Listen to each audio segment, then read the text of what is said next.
So hello everyone and welcome back on my YouTube channel. আজকে আমি তোমাদের সপ্তম শ্রেণীর ভূগোলে নদী চ্যাপ্টারটি থেকে সমস্ত এসএকিউ এবং এলএকিউ কোশ্চেনগুলি আলোচনা করব, যেটি তোমাদের পরীক্ষার জন্য অত্যন্ত গুরুত্বপূর্ণ। কিন্তু ভিডিও শুরু করার আগে তোমরা যদি এই চ্যানেলে নতুন হয়ে থাকো তাহলে ভিডিওটি লাইক করে অবশ্যই তোমাদের বন্ধুদের মধ্যে শেয়ার করে দেবে, যাতে তারাও এই ধরনের ভিডিও দেখতে পারে। আর এই ধরনের নতুন নতুন ভিডিও প্রত্যেক দিন দেখার জন্য তোমরা এই চ্যানেলটি সাবস্ক্রাইব করতে পারো। চলো ভিডিওটা শুরু করা যাক।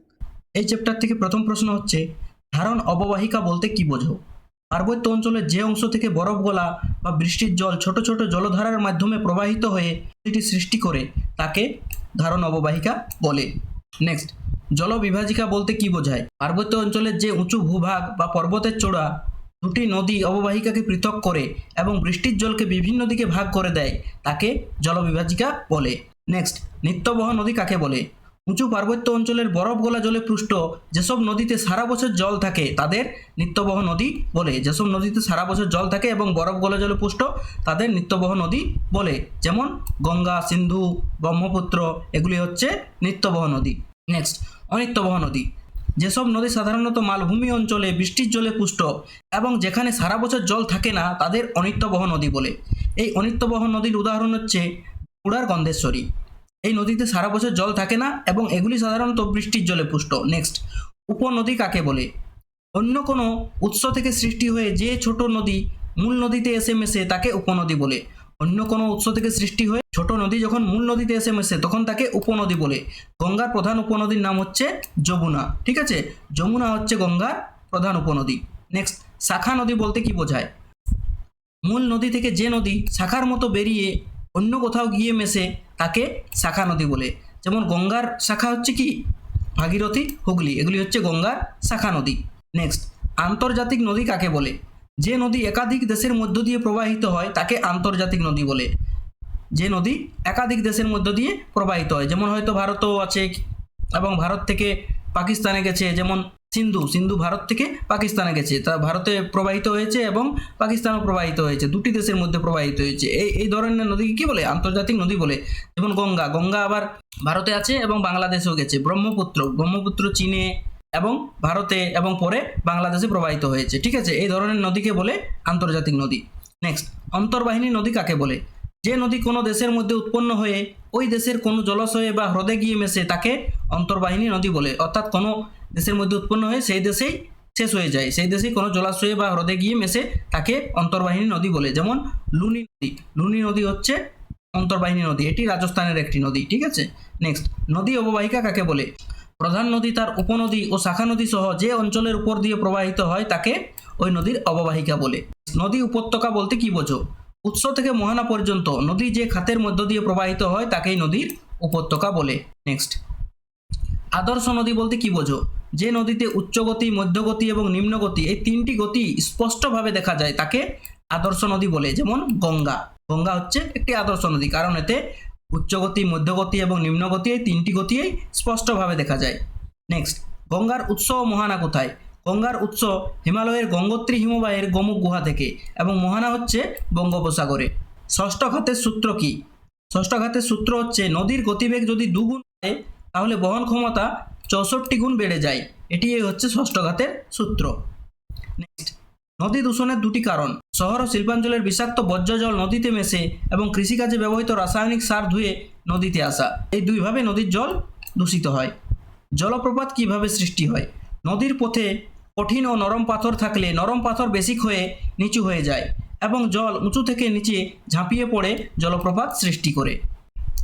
গিরিখাত ও ক্যানিয়নের পার্থক্য কি? গিরিখাত বৃষ্টিবহুল অঞ্চলে সৃষ্ট ভি আকৃতির উপত্যকা। গিরিখাত কি? ভি আকৃতির উপত্যকা। অন্যদিকে ক্যানিয়ন শুষ্ক অঞ্চলে সৃষ্ট আয় আকৃতির উপত্যকা।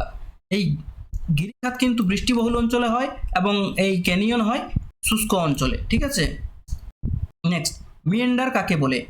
নদীর মধ্যপ্রবাহে ভূমির ঢাল কমে যাওয়ায় নদী যে অত্যন্ত আঁকাবাঁকা পথে প্রবাহিত হয় তাকে মিয়েন্ডার বলে। নদী আঁকাবাঁকা পথে প্রবাহিত হলে তাকে কি বলে?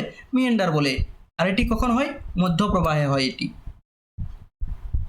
নেক্সট, অশ্বক্ষুরাকৃতি হ্রদ কিভাবে সৃষ্টি হয়? ঠিক আছে, এগুলি ইম্পর্টেন্ট কিন্তু। নদীর বাঁকের পরিমাণ বাড়লে নদী সোজা পথে চলতে শুরু করে এবং পরিত্যক্ত বাঁকা অংশটি ঘোড়ার খুরের মতো হ্রদ তৈরি করে। প্লাবনভূমি কি? নিম্ন প্রবাহে বন্যার সময় নদীর দুপাশে পলি জমে যে উর্বর সমভূমি সৃষ্টি হয় তাকে প্লাবনভূমি বলে। বদ্বীপ কি?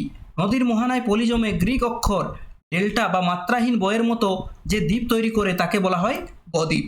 তাকে বলা হয় বদ্বীপ। নদীর শক্তি কোন তিনটি বিষয়ের উপর নির্ভর করে? জলের পরিমাণ, জলের গতিবেগ এবং ভূমির ঢালের উপর নদীর শক্তি নির্ভর করে। মন্থকূপ বা পটল কি? পার্বত্য অঞ্চলে নদীর তলদেশে পাথরের টুকরোর ঘর্ষণে যে ছোট গর্ত সৃষ্টি করে তাকে মন্থকূপ বা পটল বলে। প্রপাতকূপ বা প্লাঞ্জ পুল কি? জলপ্রপাতের নিচে জল ও পাথরের আঘাতে যে বড় গর্তের সৃষ্টি হয় তাকে প্রপাতকূপ বলে। বলতে কি বোঝো? দুটি নদীর মধ্যবর্তী উর্বর স্থলভাগকে দোআব বলা হয়। নদী উপত্যকা কেন ভি আকৃতির হয়? পার্বত্য অঞ্চলে নদী গভীর নিম্নক্ষয় করার ফলে এবং পার্শ্ববর্তী ভূমির ধস ও বৃষ্টির জলে পার্শ্বক্ষয়ের ফলে উপত্যকাটি ভি আকৃতির হয়। নেক্সট, নদীর প্রধান তিনটি কাজ কি কি? নদীর প্রধান তিনটি কাজ হচ্ছে ক্ষয় কাজ, বহন কাজ এবং সঞ্চয় কাজ। মাজুলী নদীদ্বীপ কোথায় অবস্থিত? আসামের ব্রহ্মপুত্র নদীতে মাজুলী দ্বীপ অবস্থিত, যা ভারতের বৃহত্তম নদীদ্বীপ। ভারতের বৃহত্তম নদীদ্বীপের নাম কি? মাজুলী দ্বীপ, এবং এটি আসামের ব্রহ্মপুত্র নদীর উপর অবস্থিত। নেক্সট, খাঁড়ি কাকে বলে? নদীর চওড়া ও ফানেলের মতো মোহনা যেখানে জোয়ারের জল ঢোকে তাকে খাঁড়ি বলে। হুগলি নদীর গুরুত্ব কি? এটি পানীয় জল সরবরাহ, কৃষি সেচ এবং ব্যবসায়িক যোগাযোগের প্রধান মাধ্যম হিসেবে কাজ করে। নেক্সট, গঙ্গার একটি প্রধান উপনদী ও শাখা নদীর নাম লেখো। গঙ্গার প্রধান উপনদী হলো যমুনা এবং এর শাখা নদী হলো ভাগীরথী, হুগলি। ঠিক আছে। নেক্সট, নদীর মোহনা বলতে কি বোঝায়? প্রবাহিত হয়ে যেখানে কোনো সাগরে বা হ্রদে গিয়ে মেশে তাকে নদীর মোহনা বলে। আর গঙ্গা নদীর মোহনা কোথায়? বঙ্গোপসাগরে। জলবিভাজিকা ক্ষয়ে গেলে কি হবে? জলবিভাজিকা ক্ষয়ে গেলে দুটি আলাদা নদীর অববাহিকা মিলে যেতে পারে এবং এক নদীর জল অন্য নদীতে চলে যেতে পারে। ঠিক আছে। নেক্সট, মালভূমিকে টেবিল ল্যান্ড বলা হয় কেন? মালভূমির উপরভাগ সমতল ও চওড়া এবং পার্শ্বভাগ খাড়া হয় বলে একে টেবিল ল্যান্ড বলা হয়। জলপ্রপাতের পশ্চাৎপসারণ বলতে কি বোঝো? নরম শিলা দ্রুত ক্ষয়ে কঠিন শিলা ভেঙে পড়লে জলপ্রপাতটি ক্রমাগত উৎসের দিকে পিছিয়ে যায়। এটি হলো জলপ্রপাতের পশ্চাৎপসারণ। নেক্সট, নদী মোহনায় বদ্বীপ না থাকার একটি কারণ লেখো। মোহনায় সমুদ্রের গভীরতা খুব বেশি হলে বা প্রবল স্রোত থাকলে বদ্বীপ গঠিত হয় না। এই কোশ্চেনটা আলাদাভাবে দিতে পারে, সব নদীর মোহনায় বদ্বীপ কেন গড়ে ওঠে না? কারণ মোহনায় যদি সমুদ্রের গভীরতা বেশি থাকে এবং স্রোত যদি প্রবল হয় তাহলে কিন্তু নদীদ্বীপ গড়ে ওঠে না। পটহোল ড্রিলিং কি? নদীর তলদেশে বাহিত পাথর ঘোরে এবং গর্ত তৈরি করে, এই প্রক্রিয়াকে পটহোল ড্রিলিং বলে। ষষ্ঠ ঘাতের সূত্রের আবিষ্কারক কে? বিজ্ঞানী ডব্লিউ হপকিন্স 1842 সালে এই সূত্রটি দিয়েছিলেন। নদীর নিম্ন প্রবাহে কোন কাজ বেশি হয়? নদীর নিম্ন প্রবাহে প্রধানত সঞ্চয় কাজ বেশি হয়। মিশরকে নীল নদের দান কেন বলা হয়? নীল নদের বন্যায় পলি জমিকে উর্বর করে এবং জলের যোগান দিয়ে মিশরীয় সভ্যতা গড়ে তুলতে সাহায্য করেছে। জলচক্র বলতে কি বোঝো? পৃথিবীর স্থলভাগ থেকে বাষ্পীভবন ও পরে বৃষ্টিরূপে পুনরায় জলভাগে ফিরে আসার চক্রাকার আবর্তনকে জলচক্র বলে। এই চ্যাপ্টার থেকে এলকিউ কোশ্চেনগুলি, শুধুমাত্র প্রশ্নগুলি আমি তোমাদের বলে দেবো, তোমরা আমার ওয়েবসাইটে ভিজিট করে এর উত্তরগুলি পেয়ে যাবে। ঠিক আছে। কারণ এই প্রশ্নগুলির উত্তরগুলি যদি আমি এই ভিডিওর যাই তাহলে কিন্তু এই ভিডিওটা অনেক লম্বা হয়ে যাবে। আর তোমরা যদি চাও যে এই এলকিউ কোশ্চেনগুলি নিয়ে আমি একটা আলাদা ভিডিও বানাই তাহলে তোমরা নিচে কমেন্ট করতে পারো। ঠিক আছে।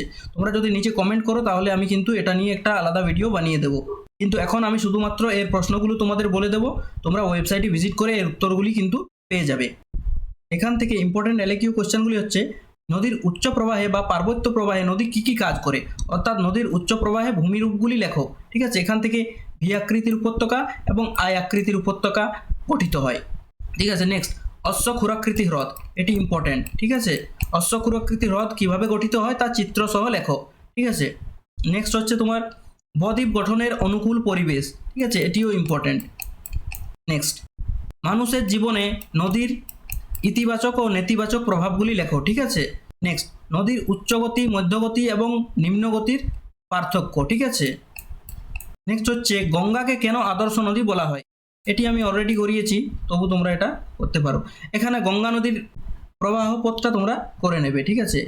গঙ্গা নদীর প্রবাহ পথ, এটি হচ্ছে গঙ্গা নদীর প্রবাহ পথের উত্তরটি। ঠিক আছে। গঙ্গা নদীর প্রবাহ পথ আসতে পারে, করে নেবে।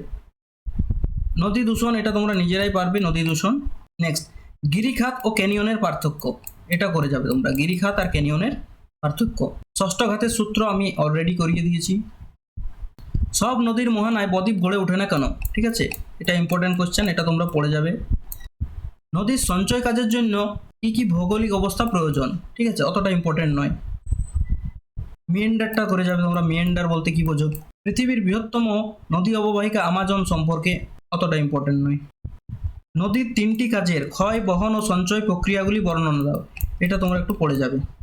নেক্সট, উপনদী শাখা নদীর পার্থক্য, এটা পড়ে যাবে, অতটা ইম্পর্টেন্ট নয়, তবু আসার চান্স রয়েছে, এটা পড়ে যাবে তোমরা। জলবিভাজিকা ক্ষয়ে গেলে কি হবে? এটা ইম্পর্টেন্ট।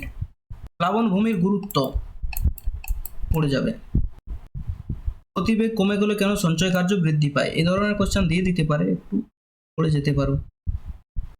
পার্বত্য অঞ্চলে নদী কেন এঁকে বেঁকে চলে না? এগুলো একটু পড়লে তোমাদের মনে থেকে যাবে। ঠিক আছে, এই ধরনের কোশ্চেন দিয়ে দেয় অনেক সময়। ঠিক আছে, ব্যাস এগুলি হচ্ছে এই চ্যাপ্টার থেকে সমস্ত ইম্পর্টেন্ট কোশ্চেন অ্যান্সার। তোমরা যদি এই চ্যাপ্টারটি থেকে সমস্ত নোটস ডাউনলোড করতে চাও, তাহলে তোমরা আমাদের ওয়েবসাইট www.gyaneralo.com ভিজিট করতে পারো। সেখানে তোমরা এটির পিডিএফ পেয়ে যাবে এবং সেখান থেকে তোমরা এটি সহজেই ডাউনলোড করতে পারবে। এছাড়াও তোমরা আমাদের হোয়াটসঅ্যাপ গ্রুপ, ফেসবুক পেজ এবং টেলিগ্রাম চ্যানেলেও এই পিডিএফটি পেয়ে যাবে। তোমরা এগুলিও অবশ্যই জয়েন করে নেবে এবং এই সবগুলির লিঙ্ক তোমরা ভিডিওর নিচে ডেসক্রিপশনে পেয়ে যাবে। এছাড়াও তোমরা আমাদের ওয়েবসাইটে ভিজিট করে মক টেস্ট, সাজেশন এবং অন্যান্য সাবজেক্টগুলির নোটসও দেখতে পাবে। আশা করি ভিডিওটি তোমাদের ভালো লেগেছে। See you in my next video. Till then, thank you for watching.